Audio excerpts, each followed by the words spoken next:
The crack of lightning illuminated the abandoned wagon as thunder rolled across the Utah Territory, revealing Josephine Fletcher's pale face pressed against the splintered wood.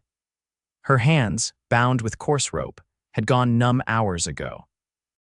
The rain pounded mercilessly against the broken canvas covering, seeping through to drench her traveling dress as the April storm of 1875 unleashed its fury on the desolate stretch between Circleville and Beaver. "Help!" she screamed again, her voice hoarse from hours of calling into the tempest. The Prescott family had left her here to die punishment for discovering their plan to sell stolen cattle across the territory line. They dragged her from their wagon train, secured her to the broken-down wagon they'd abandoned days earlier, and disappeared into the driving rain. Josephine pulled against her bindings once more, feeling the skin at her wrists tear. Blood mingled with rainwater as it dripped down her arms. 24 years old and facing death in a territory she'd only arrived in 3 weeks prior, she wondered if anyone would ever find her body or if her family back east would forever wonder what had become of their wayward daughter. The wagon suddenly shifted beneath her, the right wheel sinking deeper into the mud. A cry escaped her lips as the entire structure tilted precariously.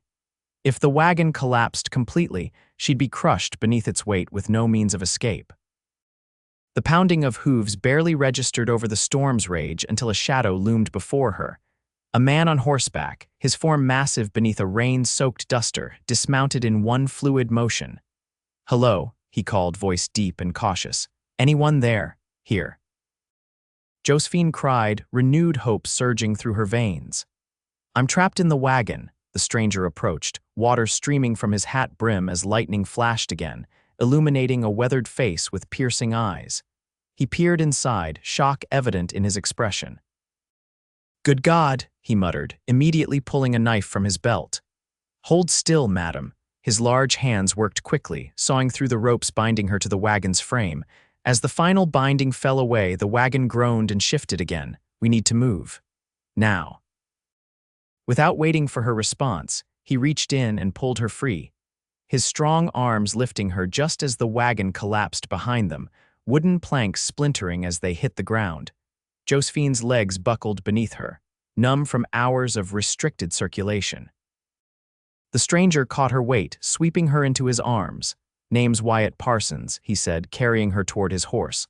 "What in tarnation happened to you?" "Josephine Fletcher," she managed through chattering teeth.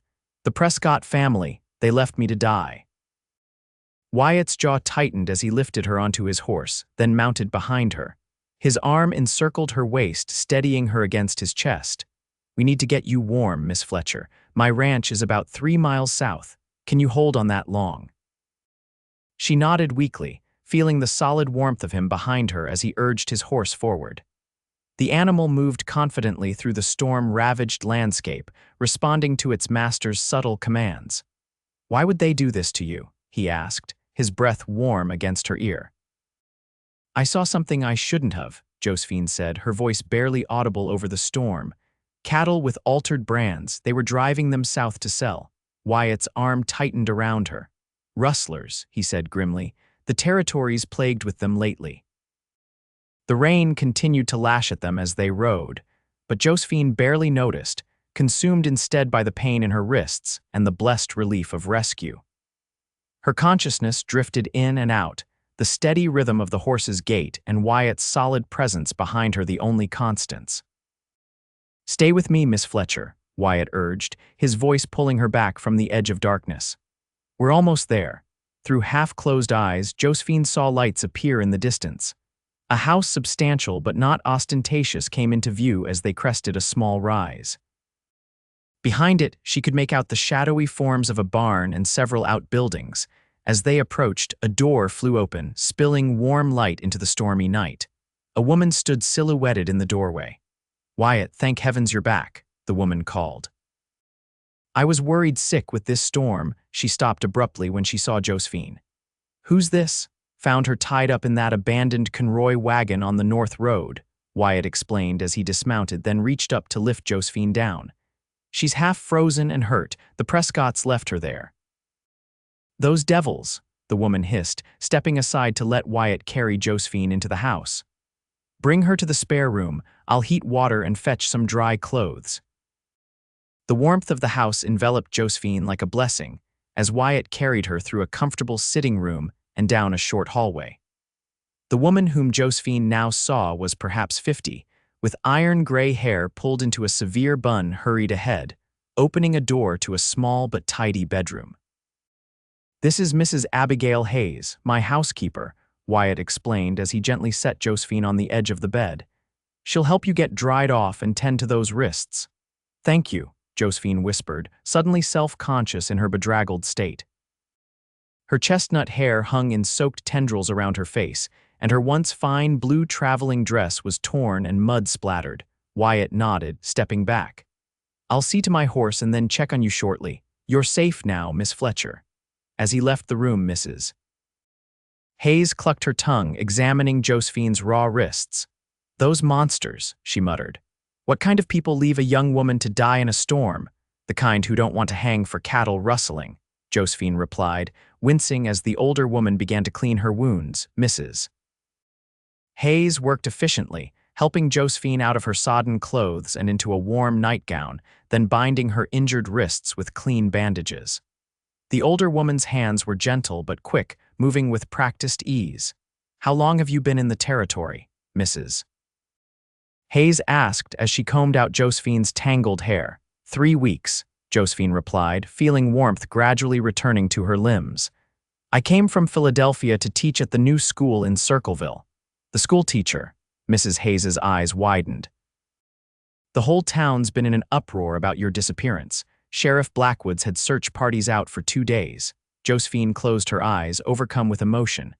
"I didn't think anyone would notice I was gone so quickly." "In a town like Circleville, everyone notices everything," Mrs. Hayes said with a small smile, "especially when it's a pretty young schoolteacher from back east." A soft knock at the door preceded Wyatt's return.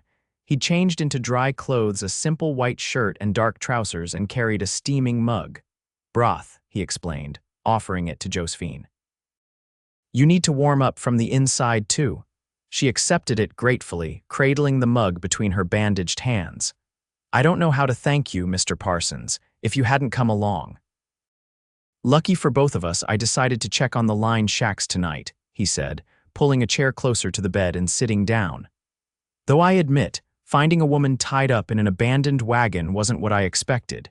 Josephine sipped the broth, savoring its warmth and rich flavor. "I was traveling with the Prescott family from Circleville to Beaver. They offered me passage since school's not in session for the planting season." She shook her head. "I had no idea they were criminals." "The Prescotts have been suspected of rustling for some time," Wyatt said, his expression darkening. "But no one's been able to prove it. What exactly did you see?" "I woke early yesterday morning and saw Thomas and Edward Prescott altering brands on cattle that weren't theirs.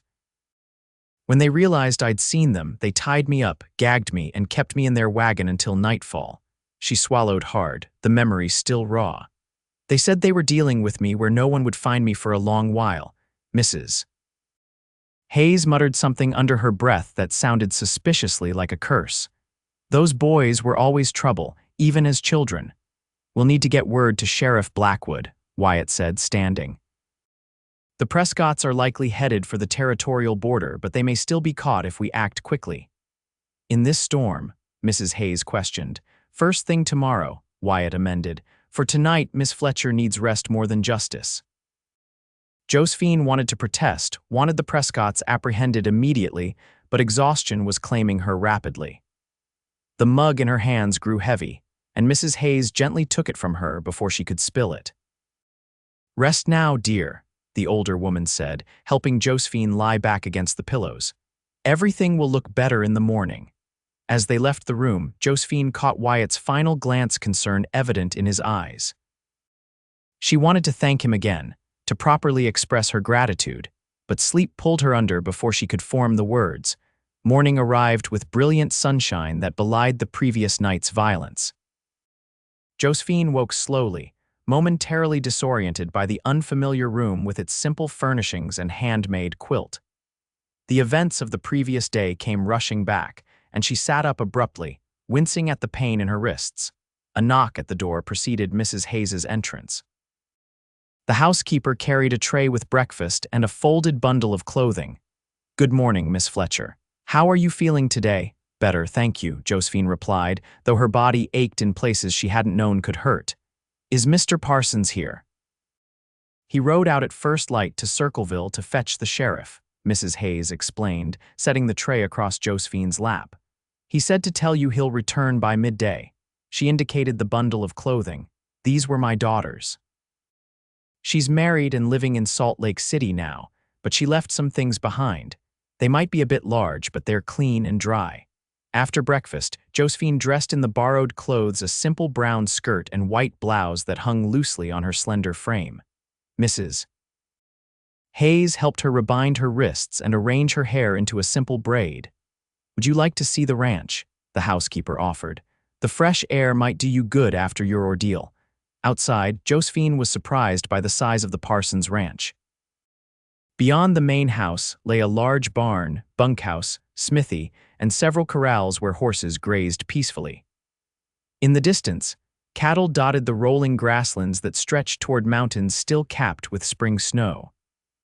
"This is quite an operation," Josephine remarked, taking in the well-maintained buildings and fences.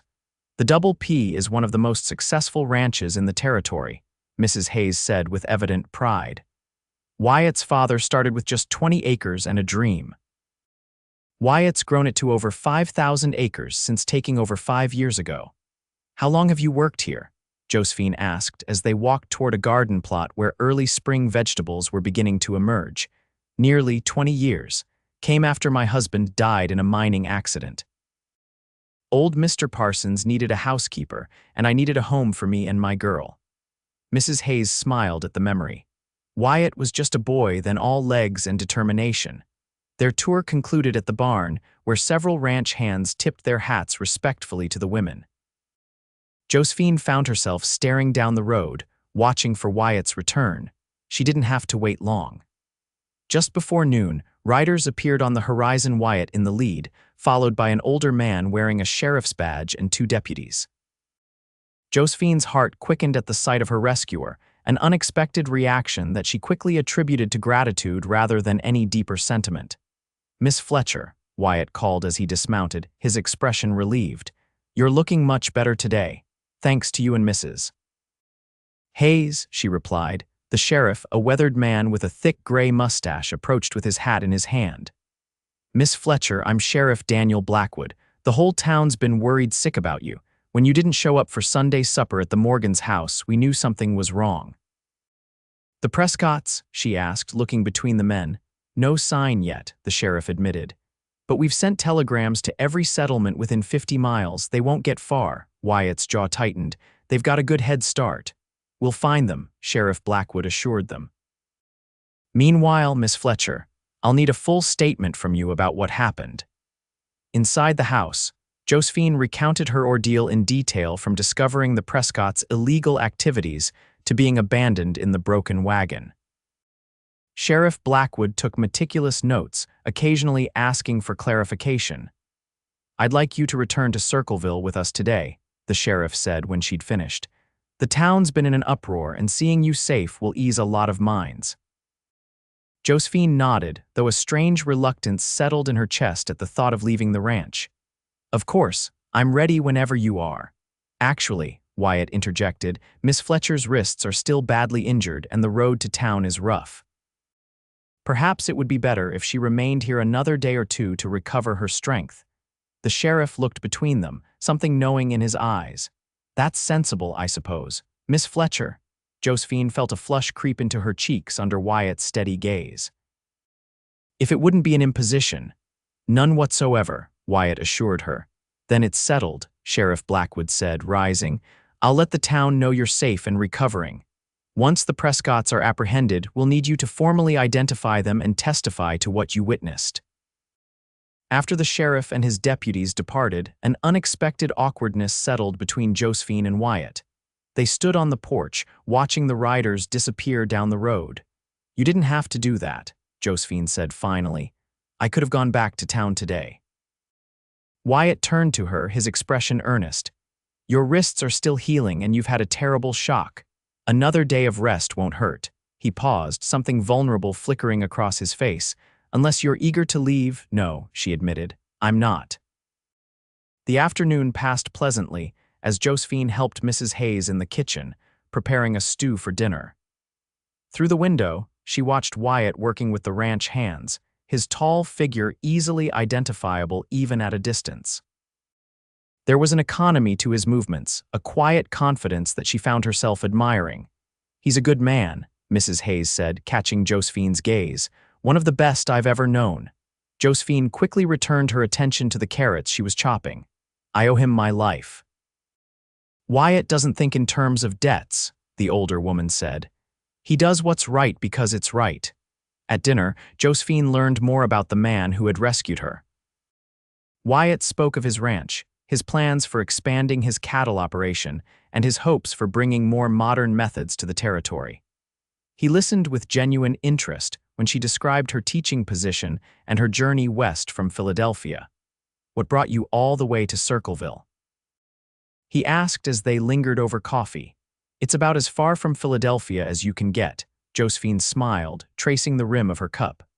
Adventure, I suppose, and the chance to build something meaningful. After my parents died last year, there was nothing keeping me in Philadelphia.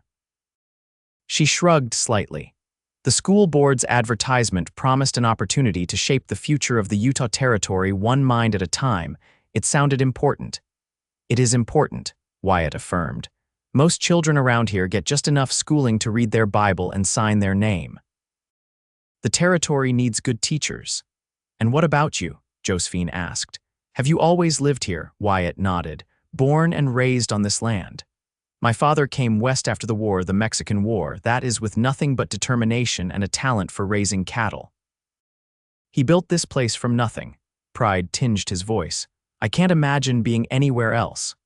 After dinner, they sat on the porch, watching the sunset paint the western sky in brilliant oranges and pinks.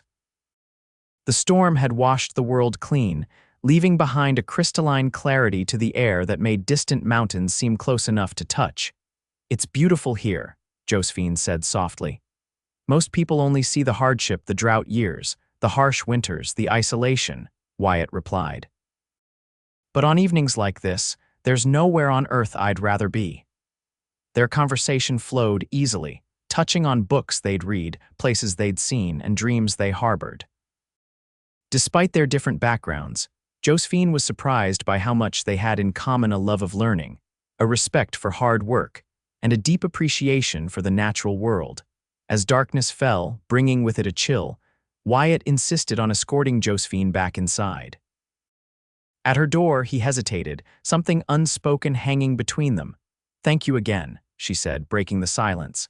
Not just for rescuing me, but for your hospitality. You're welcome in my home for as long as you wish to stay, Miss Fletcher, he replied, his voice low and sincere. Josephine, she corrected him. After what we've been through, I think you can call me Josephine. A smile curved his lips. Josephine, he repeated, the name sounding somehow special in his deep voice. Then you must call me Wyatt. Good night, Wyatt, she said, finding herself reluctant to close the door between them. Good night, Josephine. Sleep well. That night, Josephine dreamed not of the terror in the wagon, but of strong arms carrying her to safety and steady eyes that seemed to see into her very soul. The next morning brought an unexpected visitor. Josephine was helping Mrs. Hayes with the washing when a buggy arrived, driven by a middle-aged woman in a severe black dress. Beside her sat a young man with a notebook and pencil. That's Mrs. Harriet Morgan, Mrs. Hayes whispered. Head of the school board and self-appointed moral guardian of Circleville. And that's Timothy Reed from the territorial newspaper. Wyatt emerged from the barn to greet the visitors, his manner polite but reserved. After a brief conversation, he escorted them to the house where Josephine waited nervously. Miss Fletcher, Mrs. Morgan exclaimed upon seeing her. What a relief to find you alive and well. The entire town has been beside itself with worry. I'm very fortunate, Josephine replied, self-conscious of her borrowed clothes and bandaged wrists. Miss Fletcher, Timothy Reed interjected, pencil poised over his notebook. Would you share your harrowing experience for our readers? A young schoolteacher abandoned to die in a storm, only to be dramatically rescued. It's the story of the year. Before Josephine could respond, Wyatt stepped forward. Miss Fletcher is still recovering from her ordeal. This isn't the time for interviews, Mrs. Morgan's eyes narrowed slightly as she looked between Wyatt and Josephine. Of course, her health must come first. However, I've come to bring Miss Fletcher back to town. Her room at the boarding house is waiting, and once she's settled, the school board would like to meet regarding the resumption of classes. Josephine began, suddenly unsure, the thought of returning to her small room at Mrs. Whittaker's boarding house held little appeal compared to the comfort she'd found at the ranch. Miss Fletcher's injuries are still healing, Wyatt said firmly. The doctor recommended at least another day of rest before traveling. Doctor? Mrs. Morgan questioned. I wasn't aware a doctor had examined her. Dr. Reynolds stopped by early this morning on his way back from the Harrison place, Wyatt lied smoothly. He was quite insistent that Miss Fletcher remain quiet for at least another day. Josephine kept her face carefully neutral, though surprise flickered through her. No doctor had visited, but Wyatt's protective instinct touched her deeply. Mrs. Morgan clearly didn't believe him, but social convention prevented her from calling him a liar outright. Very well, she said stiffly. However, I must insist on speaking with Miss Fletcher privately before I leave. Once the men had withdrawn, Mrs. Morgan turned to Josephine, her voice low and urgent. My dear, you must be mindful of your reputation. A single young woman staying unchaperoned at a bachelor's ranch, people will talk. Mrs. Hayes is here, Josephine pointed out. A servant is not considered adequate chaperonage in respectable society, Mrs. Morgan countered. You were engaged to teach our children, Miss Fletcher. The moral character of our instructors must be above reproach. Josephine felt a flash of indignation. My moral character is intact, Mrs. Morgan. Mr. Parsons saved my life and has shown me nothing but kindness and respect. Nevertheless, appearances matter. I'll return the day after tomorrow to collect you. The older woman's tone brooked no argument. The school board meets on Friday, and you'll be expected to provide a full account of your adventure. After Mrs. Morgan and the reporter departed, an uncomfortable silence descended. Wyatt stood on the porch, his expression troubled as he watched the buggy recede into the distance. You didn't have to lie for me, Josephine said, joining him. Wasn't entirely a lie, he replied. You do need rest. He turned to her, his gaze searching. Unless you'd rather return to town, I don't want to keep you here against your wishes. No, she admitted. I'm not ready to face all those questions and concerns, not yet. His expression softened. Then stay, at least until you feel stronger. That afternoon, Wyatt surprised Josephine by saddling a gentle mare for her. I thought you might enjoy seeing more of the ranch, he explained. If you feel up to riding. Despite her still tender wrists, Josephine eagerly accepted. They rode at an easy pace, Wyatt pointing out landmarks and sharing stories of the land's history. He showed her a hidden valley where wildflowers carpeted the ground in brilliant patches of color, and a creek where trout flashed silver in the clear water. My father brought my mother here when he was courting her, Wyatt said as they dismounted by the creek. She was a city girl from St. Louis, used to gaslights and cobblestone streets. He was afraid she'd hate the wilderness. Did she? Josephine asked, settling on a sun-warmed rock by the water's edge. Wyatt smiled, the expression transforming his serious face. No, she fell in love with it almost immediately. Said she felt more alive here than she ever had in the city. He skipped a stone across the water's surface. They were happy together for 30 years before she passed. I'm sorry, Josephine said softly. When did she die? 3 years ago, influenza. His expression clouded. Father followed her 8 months later. The doctors said it was pneumonia, but I think it was a broken heart. Impulsively, Josephine reached out, placing her hand over his. They sound like remarkable people. Wyatt turned his hand beneath hers, their fingers intertwining naturally. They were. He looked at their joined hands, then up at her face. Josephine, the crack of a rifle shot shattered the moment. Both of them ducked instinctively as a bullet splintered bark from a tree just inches from Wyatt's head. Get down. Wyatt pushed Josephine behind the rocks, shielding her with his body as another shot rang out. "What's happening?" she gasped, heart pounding. "Someone's shooting at us," Wyatt growled, reaching for his sidearm. "Stay here." "Wyatt, no," she grabbed his arm. "You can't go out there unarmed against a rifle," a voice called from the ridge above them. "Parsons, send out the girl and maybe I won't put a bullet between your eyes." Josephine's blood ran cold. "That's Edward Prescott." Wyatt's expression hardened. "He's not getting anywhere near you." "We're sitting ducks here," she whispered, scanning their surroundings. The creek bank offered minimal cover, with the horses tethered in plain sight 20 yards away. "There's a cave about 50 yards downstream," Wyatt said, his voice barely audible.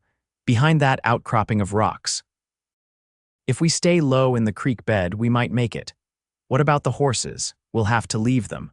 Another shot kicked up dirt near their position. "I'm losing patience, Parsons," Edward Prescott shouted. "The girl saw what she shouldn't have, and she's going to pay for it." "When I count to 3, we run," Wyatt said, his eyes locked on hers. "Ready?" Josephine nodded, terror and determination warring within her. 1, 2, 3, they burst from behind the rocks, splashing into the shallow creek. Wyatt kept his body between Josephine and the ridge as they half ran, half crawled through the water. Gunfire erupted behind them, bullets striking the water and rocks around them. "Almost there," Wyatt panted as they reached the outcropping he'd mentioned. A narrow opening was barely visible between the rocks. Wyatt pushed Josephine ahead of him into the cave, then followed, both of them gasping for breath as they collapsed on the cool dirt floor. The space was small, barely 6 feet deep and 4 feet high, but it provided shelter from the gunfire.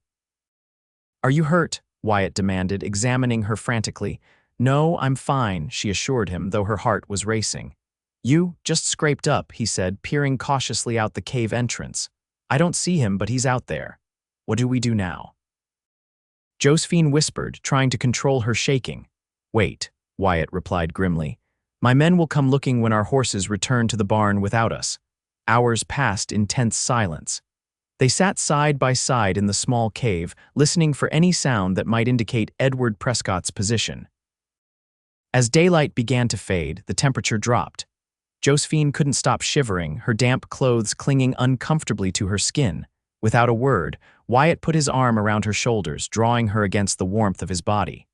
She stiffened momentarily, then relaxed into his embrace. "Thank you," she murmured. "For what? Getting you shot at." His voice was bitter. "I should never have brought you out here."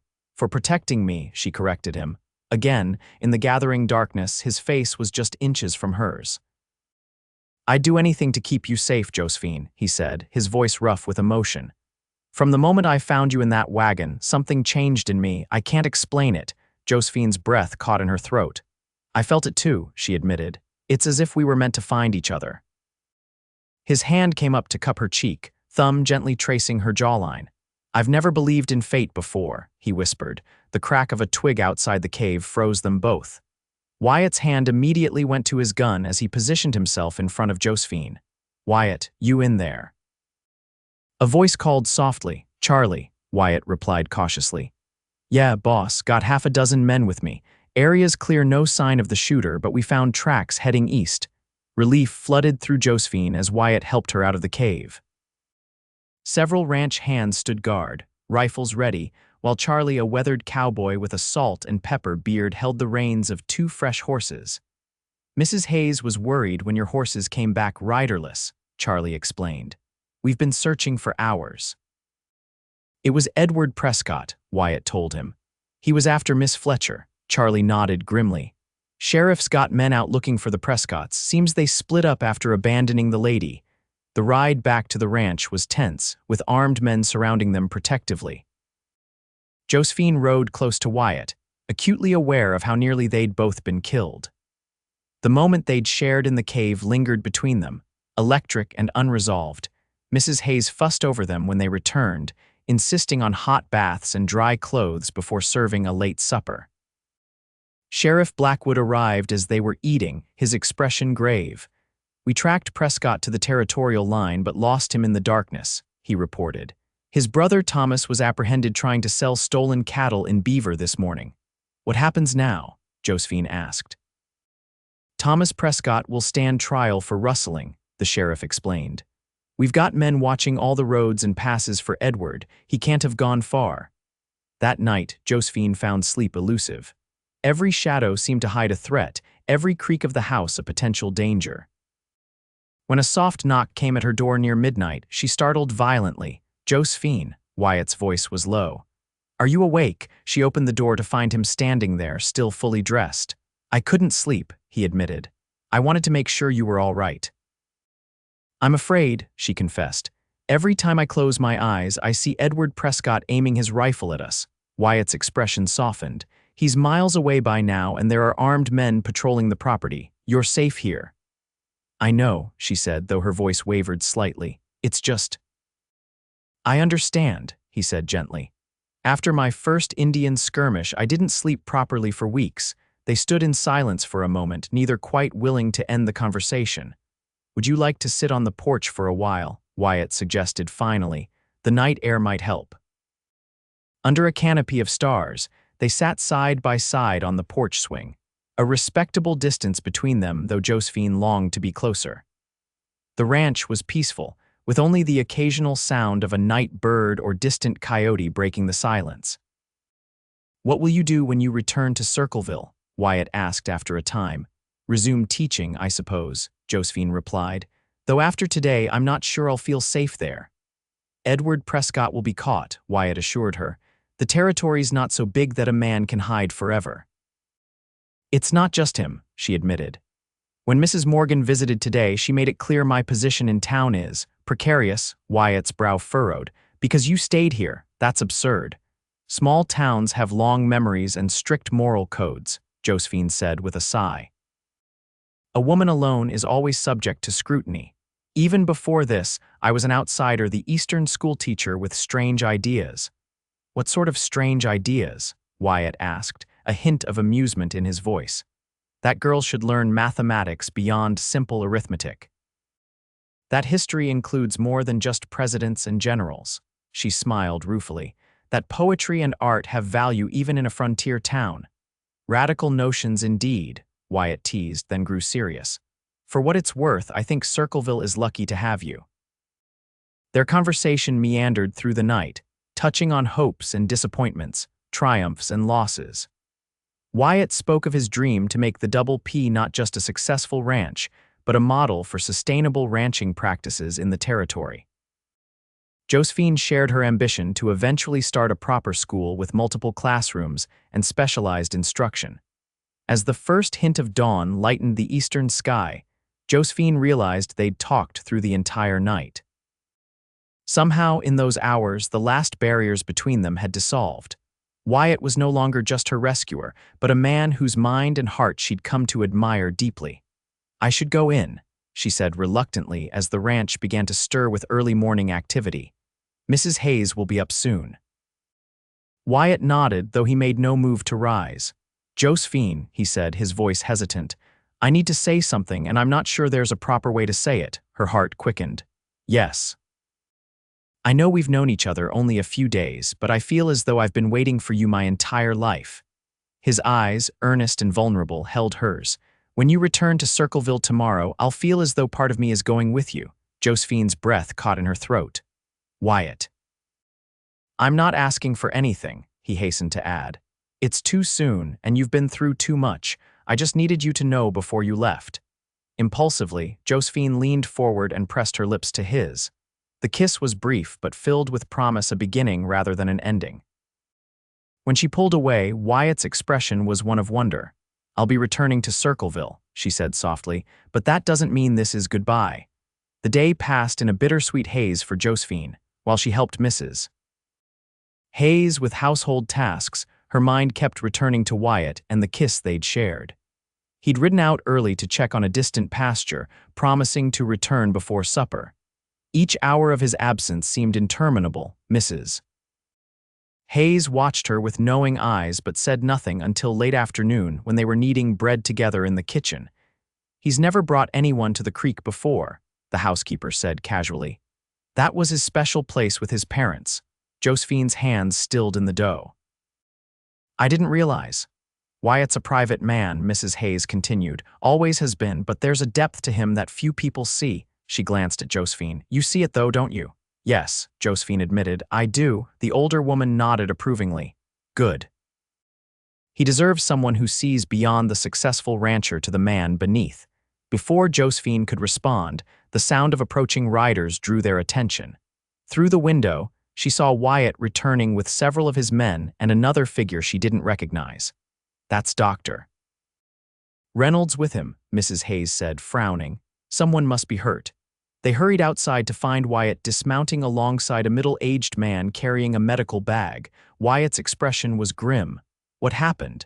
Josephine asked, scanning him for injuries. Charlie found Edward Prescott hiding in the North Line shack, Wyatt explained. He was wounded, probably caught a ricochet during the shootout yesterday. You captured him. Relief surged through her. He's in bad shape, Dr. Reynolds interjected. Fever's set in. I've done what I can, but he needs to get to town. I'll ride ahead and inform the sheriff, one of the ranch hands offered. Wyatt nodded. Take 2 men with you. We'll follow with Prescott. As the men departed to prepare a wagon for transporting the prisoner, Wyatt turned to Josephine. He was delirious when we found him, kept raving about finishing what he started. A chill ran through her. He meant to kill me. He'll never get the chance, Wyatt assured her, taking her hands in his. It's over, Josephine. You're safe now. The journey to Circleville the next morning was bittersweet. Josephine rode beside Wyatt in his buggy, their shoulders occasionally touching as the wheels bumped over the rutted road. Behind them, a wagon carried Edward Prescott, heavily guarded and securely bound despite his weakened condition. What will happen to him? Josephine asked as the town came into view, its cluster of wooden buildings nestled against the backdrop of distant mountains. He'll stand trial alongside his brother, Wyatt replied. With your testimony and the evidence of the altered brands, they'll likely serve time in the territorial prison. As they entered Circleville, people emerged from shops and homes to stare at the procession. Josephine felt exposed under their curious gazes, acutely aware that her adventure would be the subject of gossip for months to come. The sheriff met them in front of his office, his deputies quickly taking charge of the prisoner. Miss Fletcher, he greeted her. Glad to see you safely returned. The school board's been asking after you, especially Mrs. Morgan. Wyatt's jaw tightened at the mention of the formidable woman.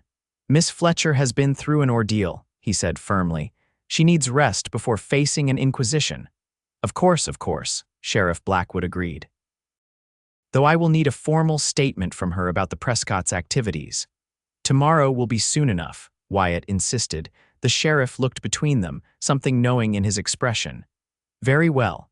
I'll inform Mrs. Morgan that Miss Fletcher will be available tomorrow afternoon. Josephine's boarding house was a modest 2-story structure on the town's main street. As Wyatt helped her down from the buggy, the proprietress, Mrs. Whittaker, emerged to greet them. Miss Fletcher, thank the Lord you're safe. The plump, middle-aged woman embraced Josephine warmly. We've been beside ourselves with worry. Thank you, Mrs. Whittaker, Josephine replied, touched by the genuine concern in the woman's voice. I'm fine, thanks to Mr. Parsons. Mrs. Whittaker turned to Wyatt, beaming. The whole town's talking about your heroism, Mr. Parsons. Rescuing our schoolteacher from certain death, Wyatt shifted uncomfortably under the praise. Anyone would have done the same. Nonsense, it was Providence that sent you down that road during the storm. Mrs. Whittaker ushered them inside. Come in, come in. I've kept your room just as you left it, Miss Fletcher. In the boarding house's small parlor, several of the other boarders, 2 elderly sisters who worked as seamstresses, and a young clerk from the mercantile eagerly greeted Josephine, peppering her with questions about her ordeal. Wyatt stood quietly by the door, his presence both reassuring and increasingly unnecessary, as Josephine was enfolded back into town life. When the initial excitement had subsided, Josephine found herself standing awkwardly with Wyatt near the front door, neither quite ready to say goodbye. Well, he said finally, I should let you rest. Thank you for everything, she replied, aware of Mrs. Whittaker watching them curiously from across the room. Wyatt hesitated, then reached for her hand, squeezing it briefly. I'll call on you tomorrow if I may. I'd like that, Josephine said, warmth spreading through her at his touch. After he'd gone, Mrs. Whittaker approached, her expression speculative. "Mr. Parsons is quite the gentleman, isn't he? I don't believe I've ever seen him in town 2 days in a row before." "He's been very kind," Josephine replied noncommittally. The older woman's knowing smile suggested she wasn't fooled. "Well, you'll find a hot bath waiting in your room, dear. You must be exhausted after your adventure." Alone in her small, tidy room, Josephine was struck by how confined it felt after the spaciousness of the ranch house. Through her window, she could see the town's main street with its wooden sidewalks and hitching posts a far cry from the open vistas and rolling grasslands of the Double P. The next day brought a parade of visitors, each eager to hear firsthand about her kidnapping and miraculous rescue. By afternoon, Josephine was exhausted from retelling the story, carefully edited to exclude the more frightening details and any mention of the growing feelings between her and Wyatt. Her meeting with the school board proved challenging. In the church's side room, 5 stern-faced individuals, 3 men and 2 women, with Mrs. Morgan presiding, questioned her at length about her ordeal. "Your actions showed commendable bravery, Miss Fletcher," Mr. Jenkins, the town banker, acknowledged. "However, there is the matter of your extended stay at the Parsons Ranch. A matter of necessity," Josephine replied evenly. "My injuries required care and doctor." Reynolds advised against immediate travel. Mrs. Morgan's lips thinned. "Be that as it may, appearances must be considered. The moral character of our schoolteacher reflects on the entire community."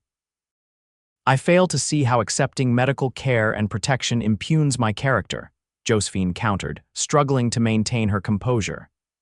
"The issue is not the care itself, but the circumstances," Mrs. Morgan insisted. "A young, unmarried woman residing in a bachelor's home, even with a housekeeper present, invites speculation." "If I may," a new voice interrupted. Wyatt stood in the doorway, hat in hand. "I believe I have a perspective that might be relevant to your deliberations." Mrs. Morgan's eyebrows rose. "This is a closed meeting, Mr. Parsons. As the territory's largest taxpayer and employer of many of your students' parents, I believe I have some standing in this matter," Wyatt replied smoothly, entering despite her objection. An uncomfortable silence fell as he crossed to stand beside Josephine's chair. His presence bolstered her courage, and she straightened her spine, meeting Mrs. Morgan's disapproving gaze directly. "Ladies and gentlemen of the board," Wyatt began, his voice steady, "Miss Fletcher has demonstrated extraordinary courage and resilience in the face of terrible circumstances. Rather than questioning her character, this community should be celebrating her survival and thanking Providence that you still have a schoolteacher. While we appreciate your intervention in this unfortunate situation, Mrs. Morgan replied frostily, the board must consider the example set for our impressionable youth. An example of survival, of courage in the face of danger, Wyatt's tone sharpened. Those seem like valuable lessons to me. Mr. Jenkins cleared his throat uncomfortably. Perhaps we're being a bit hasty in our judgments. After all, Miss Fletcher's reputation prior to this incident has been above reproach. And should remain so, Wyatt insisted. Unless, of course, the board would prefer to explain to the territorial governor why they dismissed a qualified teacher based on groundless gossip. Governor Emery and I were discussing educational standards just last month in Salt Lake City. The mention of the governor's name had a visible effect on the board members. Mrs. Morgan's face tightened, but she recognized defeat when she saw it. Very well, she said stiffly. Miss Fletcher may resume her teaching duties next week after she's had adequate time to recover from her ordeal. Outside, Josephine could barely contain her mix of relief and indignation. The nerve of them, acting as if I'd done something scandalous by not dying in that wagon. Wyatt's expression was grim. Small towns run on reputation and gossip. Mrs. Morgan's power comes from controlling both. Thank you for defending me, Josephine said, her anger softening. Though I'm not sure the governor would appreciate being invoked in this matter, a smile tugged at Wyatt's lips. What Mrs. Morgan doesn't know is that Governor Emery and my father were old friends. He's been a guest at the ranch many times, including last month. Josephine laughed, her spirits lifting. "You're rather formidable when you want to be, Wyatt Parsons." "Only when it matters," he replied, his gaze warming as it held hers. They walked slowly through town, neither in a hurry to part. Spring was advancing rapidly, with new leaves budding on the cottonwoods and wildflowers dotting the grassy areas between buildings. "I've been thinking," Wyatt said as they paused near the edge of town, where the main street gave way to open country. "About what you said regarding your position here being precarious. It seems to be secure now, thanks to you," Josephine replied. "For the moment," he agreed. "But small towns have long memories, as you noted. There will always be those who view you with suspicion because of this incident." Josephine sighed. "I know, but what choice do I have? Teaching is my calling and positions are scarce in the territory." Wyatt took her hands in his expression earnest. "There is another possibility, though I fear it may be premature to suggest it." Her heart quickened at his touch and the intensity in his eyes. "What possibility?" "Marriage," he said simply. "To me," Josephine's breath caught in her throat. "Wyatt, I know it's sudden," he hurried on. "We've known each other barely a week. But in that time, I've come to admire your courage, your intelligence, your compassion. I believe we could build a good life together." "Are you proposing to me to protect my reputation?" she asked, trying to understand his motivation. "No," he said firmly. "I'm proposing because I can't imagine my life without you in it. But I would be lying if I said I hadn't considered how marriage would silence the gossips and secure your position." Josephine looked into his eyes, seeing the sincerity there. In just a few days, this man had risked his life for her, defended her honor, and shown her kindness beyond measure. Something had sparked between them from that first night in the storm, something that felt like the beginning of love. "This is unexpected," she said carefully. "Too unexpected." He asked, vulnerability clear in his expression. "Perhaps," she admitted. "Not because I don't feel drawn to you, I do, powerfully, but because such a decision shouldn't be made in haste." Relief crossed his features. "You're not refusing outright then?" "No," she said, a smile curving her lips. "But I am suggesting we take time to know each other properly before making such a commitment." Wyatt nodded, his expression thoughtful. "A courtship, then?" "Yes," Josephine agreed. "A proper courtship. May I call on you tomorrow evening? Perhaps escort you to supper at the hotel restaurant?" "I'd like that very much," she replied. The weeks that followed were some of the happiest of Josephine's life. With the Prescott brothers awaiting trial in the territorial prison, the danger had passed, allowing her to focus on rebuilding her life in Circleville. She returned to teaching, finding her students even more attentive than before. Her adventure had transformed her from a somewhat intimidating Eastern schoolmarm to a heroic figure in their eyes. Several parents who had previously been standoffish now greeted her warmly, impressed by her courage in testifying against the Prescotts. Wyatt called on her regularly, riding into town 3 evenings a week without fail. They attended church socials, shared meals at the hotel restaurant, and took long walks on the outskirts of town. On Sundays, he would often bring his buggy and drive her to the ranch for dinner with Mrs. Hayes, returning her to the boarding house before dark to avoid giving the gossips any ammunition. During these visits, Josephine came to know the Double P Ranch as intimately as if it were her own home. She marveled at the efficient operation Wyatt had built, the respect his ranch hands showed him, and the progressive methods he employed. He, in turn, took a genuine interest in her teaching, often discussing educational theories and helping her acquire books and materials for her students from Salt Lake City. Their courtship progressed steadily, each encounter deepening their connection. Wyatt's reserved nature gradually gave way to a dry wit and thoughtful perspective that complemented Josephine's more impulsive temperament. They discovered shared passions for literature, music, and the natural beauty of the territory. By midsummer, Josephine realized she had fallen deeply in love with Wyatt Parsons. It wasn't just gratitude for his rescue or appreciation for his handsome features, though both were certainly factors.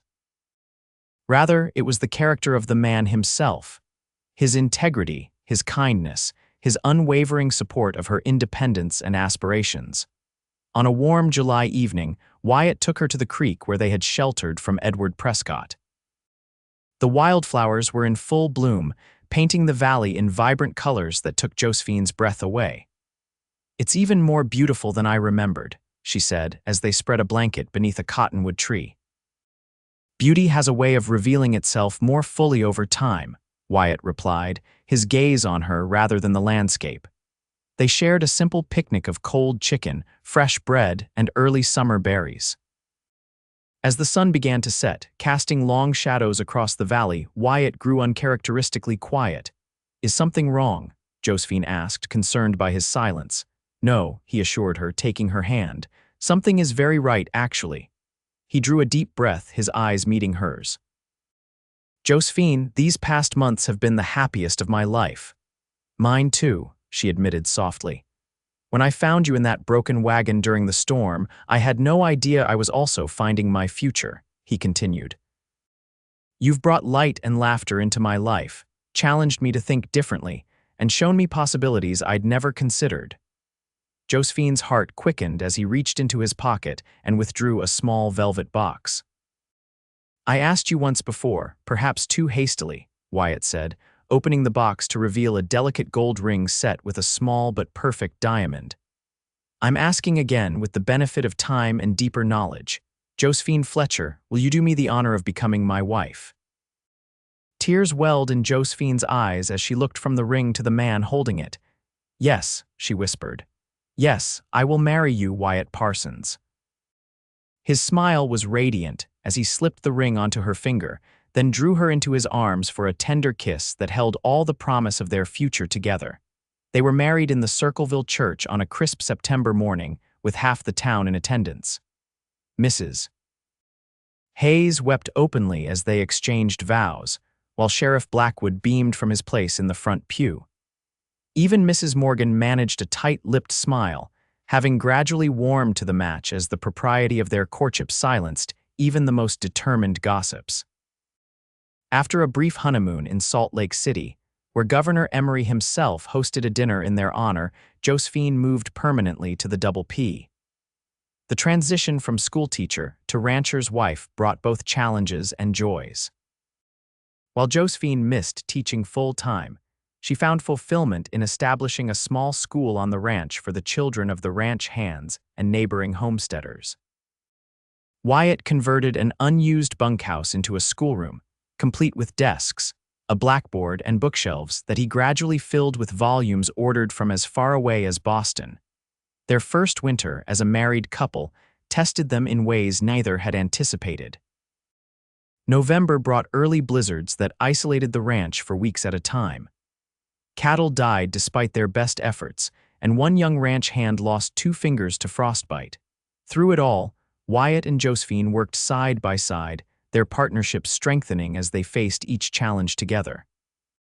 Spring arrived with renewal and unexpected joy. Josephine was expecting their first child.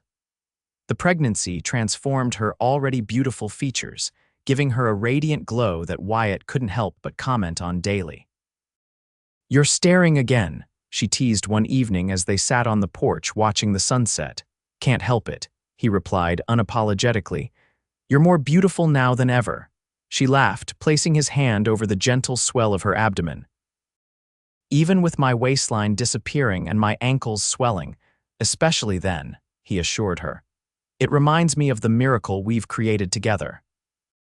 Their son, James William Parsons, was born on a stormy night in October, almost exactly 18 months after Wyatt had rescued Josephine from a similar tempest. The boy had his father's serious eyes and his mother's determined chin, a combination that Mrs. Hayes declared would make him either a statesman or an outlaw, depending on which parent's temperament wins out. Life settled into a pattern of hard work, punctuated by moments of incredible joy. The Double P prospered under Wyatt's management, allowing them to expand both the ranch operations and Josephine's school. By the time James was walking, 6 children from neighboring ranches joined the ranch hands' children for daily lessons. Their family grew again 2 years later with the birth of their daughter, Elizabeth Grace. Where James was thoughtful and deliberate like his father, Elizabeth was curious and adventurous, constantly testing boundaries and asking questions that left her parents both amused and occasionally exasperated. On the 5th anniversary of their first meeting, Wyatt surprised Josephine by taking her back to the site of the broken wagon where he'd found her. In its place stood a small stone marker engraved with the date and a simple inscription, "Where our story began." "You sentimental fool," Josephine said, tears shining in her eyes as she read the words. "I never would have guessed it when I first met you." "You've changed me," Wyatt admitted, drawing her close. "For the better, I hope." "We've changed each other," she corrected, leaning into his embrace. "That's what love does, I think. It reshapes us, revealing the people we were always meant to be." As they stood together, the setting sun painted the landscape in the same golden hues that had illuminated their first meeting. The broken wagon was long gone, but the memory of that stormy night remained not as a trauma, but as the beginning of an unexpected journey that had brought them home to each other. In the years that followed, the story of the schoolteacher abandoned in a broken wagon during a storm and the cowboy who pulled her free became something of a legend in Circleville. It was told at barn dances and around campfires, embellished with each retelling until it achieved the status of a frontier fairy tale. But for Wyatt and Josephine Parsons, the real story was in the quiet moments teaching their children to read by lamplight, working side by side during roundup, holding each other through both triumphs and sorrows. Their love, born in danger and nurtured through adversity, had built not just a family but a legacy that would endure long after the storms of their beginning had faded into distant memory. As Josephine often told her grandchildren years later, sometimes life's most devastating storms can lead to the clearest, most beautiful dawns if only you have the courage to weather them and the faith to believe in what waits on the other side.